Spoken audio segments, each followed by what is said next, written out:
At the turn of the 20th century, rapid industrialization and urbanization led to a social upheaval, defined by goals for a civilization free of violence, disease, and mental ailments. However, the means by which this utopian society would be attempted would include some of the most profound ethical violations in the history of the United States. The president was behind it, liberals were behind it, conservatives were behind it, even the Catholic Church at one point was behind it.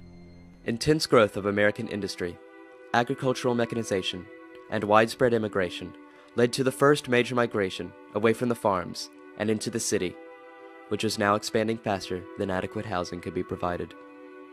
The solution to the modern problems of an industrialized society required increased government involvement in the social sphere, a philosophy known as progressivism. The construct of scientific management offered a methodical means of social engineering. Geneticists of the age could prove, through the use of human pedigrees and their knowledge of plant and animal genetics, that degeneracy was an inheritable trait. It seemed only right that if a society free of all mental and physical ailments, free of violence and crime, illiteracy and foolishness, it seemed only right to end the reproductive capabilities of people expressing these traits. Eugenics was the result of an America unwilling to make social changes, an upper class fearful of its laboring counterparts. Eugenics placed the blame of a social quandary on individual races and classes, and thus freed from culpability the industrial, scientific, and political barons of the time.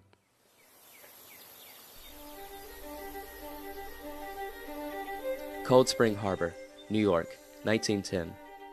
Charles B. Davenport, along with Harry H. Laughlin, both biologists and members of the American Breeders' Association, found the Eugenics Record Office with financial help from the Carnegie Institution. The ERO would be the headquarters of eugenic research in the United States for the next 34 years. Using various research methods, including human pedigrees, hereditary questionnaires, interviewing groups of special interest such as circus performers, and collecting census data, the ERO was able to justify the administration of eugenic laws nationwide, including immigration and marriage restrictions, race segregation, and forced sterilization of criminals and other undesirables. The ERO, however, was not only able to justify the eugenics atrocities, but integrated them into popular culture to make eugenics and related terms such as race hygiene household words. Popular literature published in the 1920s often donned eugenics in their subject matter, such as these manuals on raising a healthy family. Clergymen preached of the necessity for good marriages. Perhaps even more disturbing were the contests held at many state fairs, where awards were given to the fittest family, those with the purest pedigrees and undoubtedly the most attractive phenotypes would receive awards, such as this medal with an inscription reading, "Yea, I have a goodly heritage." The eugenics movement spawned lots of people who were considered, even in their own time, out on the fringe, who even endorsed such things as euthanasia. But that was not a mainline part of the movement. It certainly became parts of the movement internationally, but not so much here in America. On March 9, 1907, the Indiana State Senate, in a vote of 28-16, made history by being the first jurisdiction in the world to force the sterilization of citizens it deemed unfit. Unfit to exist, unfit to reproduce. Connecticut was soon to follow.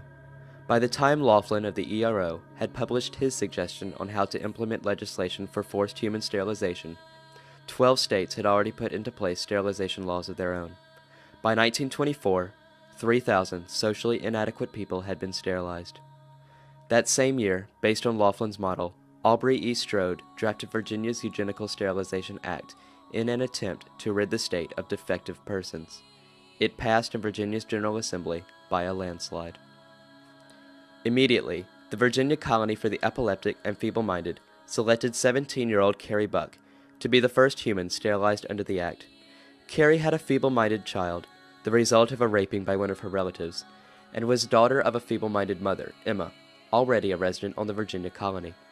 Carrie, purportedly carrying the genetic traits of feeble-mindedness and sexual promiscuity, was a fine candidate, as the law stated those to be sterilized must be probable potential parents of socially inadequate offspring. Carrie's feeble-mindedness was based on a male disposition by Laughlin, who had never met Carey, and her sexual promiscuity was based on the testimony of her schoolteacher that she sent flirtatious notes to schoolboys. Carey became the first person in Virginia to be sterilized under the new law on October 19, 1927. In the words of Justice Oliver Wendell Holmes, official deliverer of the opinion of the United States Supreme Court in the case of Buck v. Bell, "It is better for all of the world if instead of waiting to execute degenerate offspring for crime, or to let them starve for their imbecility, society can prevent those who are manifestly unfit from continuing their kind. 3 generations of imbeciles are enough." Vivian, Carey's feeble-minded daughter, received B's on her first-grade report card. Buck v. Bell justified the sterilizations of over 8,000 Virginians. Over the history of the United States, 33 states have enacted statutes under which 60,000 Americans underwent compulsory sterilizations. To this day, Buck v. Bell has never been overruled. Nazi Germany embraced the eugenics movement from the United States and just upped it in its efficiency. It should now be apparent that Germany's racial theories did not take place in a vacuum, nor can the fundamental philosophies and beliefs that would eventually lead to the atrocities of the Nazi state be attributed solely to German authorities. In fact, German scientists expressed a great affinity towards U.S. eugenic laws. A young Adolf Hitler wrote positively of the U.S.'s immigration restrictions, more specifically how the law refuses immigration on principle by simply excluding certain races for naturalization, in his book Mein Kampf. Shortly prior to mobilizing the most comprehensive eugenics legislation in modern history, Gerhard Wagner, head of the National Socialist Physician League, stated that America's eugenic policies should be used as a model for Germany to follow.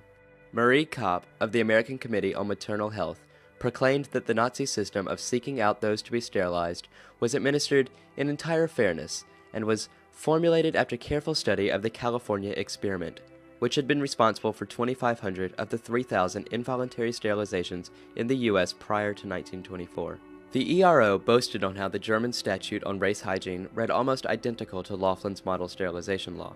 Laughlin had such a significant impact on Nazi racial legislature that he was awarded an honorary degree from the University of Heidelberg. Laughlin thanked the university for reaffirming the common understanding of German and American scientists of the nature of eugenics. This common understanding would be translated into the law on preventing hereditarily ill progeny, which would be responsible for over 375,000 sterilizations in the Nazi state. A number so impressive, one American eugenics advocate complained, "The Germans are beating us at our own game." The sterilization program of the Nazi state, modeled after Laughlin's law and other U.S. eugenic theories, would be a gross prelude to the exterminations of the Holocaust. But even before the gas chambers were opened for the racist and anti-Semitic persecutions we know all too well, they were opened in October 1939 for the systematic murder of the mentally ill citizens of Germany. Sadly, this practice was not faced with nearly as much stigmatism within the states, as euthanasia had long been discussed by American eugenicists as a solution for the feeble-minded.